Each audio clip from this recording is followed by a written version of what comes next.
They say grief makes you weak. They've never met me. The day the bank teller told me my account was empty, the floor shifted under my feet. $60,000, 2 years of night shifts, gone. I stumbled outside, clutching the useless statement like it was a lifeline. Mom was leaning against Dad's car, sunglasses on, smiling. 60 grand? You weren't going to save him anyway.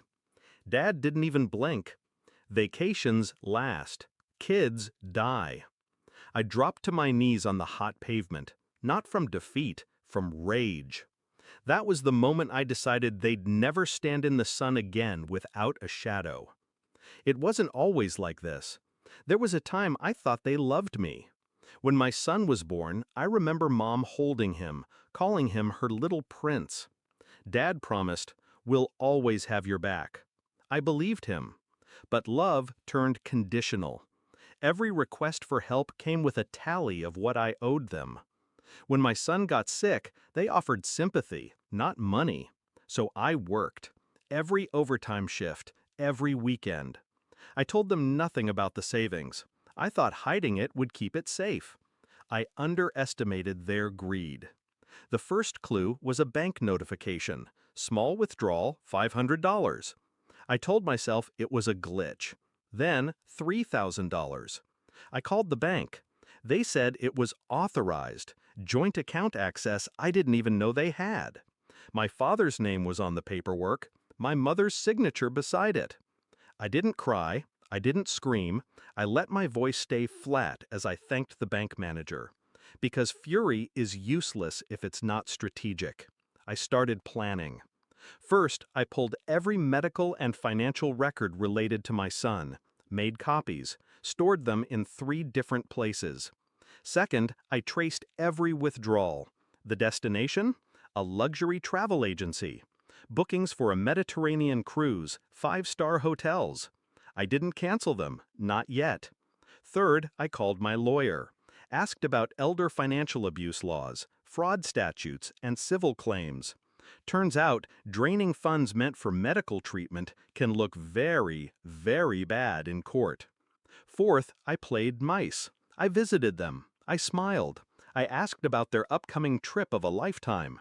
I made sure to record everything. Mom bragging about the champagne suite. Dad joking about finally spending money on something fun. 3 weeks later, they boarded the cruise. I waited until they were in the middle of the ocean, no escape, before I moved. Step 1, froze their bank accounts, every last cent. The cruise line got an urgent fraud alert from their card issuer. Charges reversed. Their unlimited package downgraded to nothing. Step 2, forwarded my recordings, bank statements, and medical proof to the local news. Headline, Couple Steals Cancer Fund from Grandson for Vacation. Their faces plastered everywhere. Comment section, a public execution. Step 3, filed a criminal complaint and civil lawsuit simultaneously. Served them at the port the moment they docked. Cameras were there. Their humiliation went viral. The confrontation wasn't in some dimly lit living room. It was in a courthouse lobby, under fluorescent lights, the air thick with reporters. Mom's makeup was smeared, her hair limp. Dad's shoulders hunched like a man expecting a punch. "Why?" I asked, loud enough for the microphones.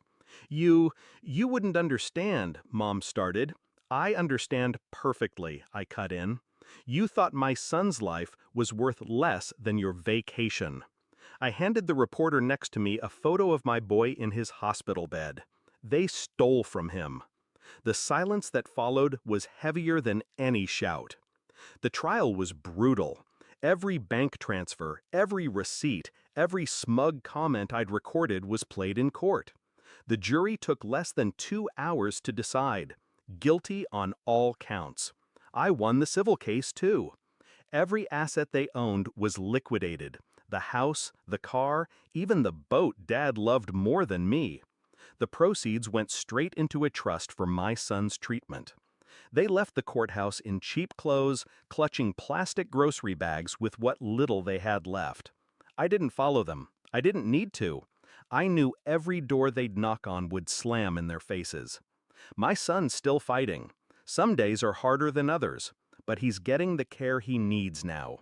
And every time I sit beside his hospital bed, I think about the day I fell to my knees outside that bank.